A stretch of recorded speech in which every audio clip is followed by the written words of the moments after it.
অবশেষে সব জল্পনা কল্পনার অবসান। কার্লো আনচেলত্তি তার চূড়ান্ত ২৬ সদস্যের বিশ্বকাপ স্কোয়াড ঘোষণা করেছেন।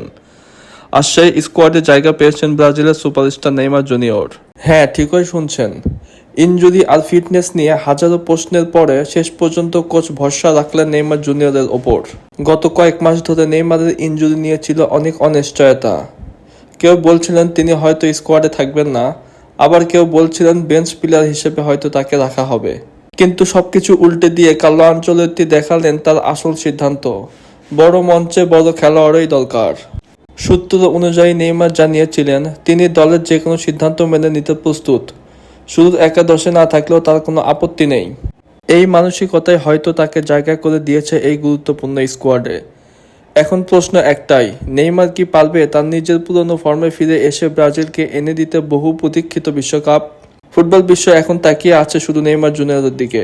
আপনাদের কি মনে হয়, নেইমার কি বিশ্বকাপে পার্থক্য করে দিতে পারবে? তা কমেন্টস করে জানান।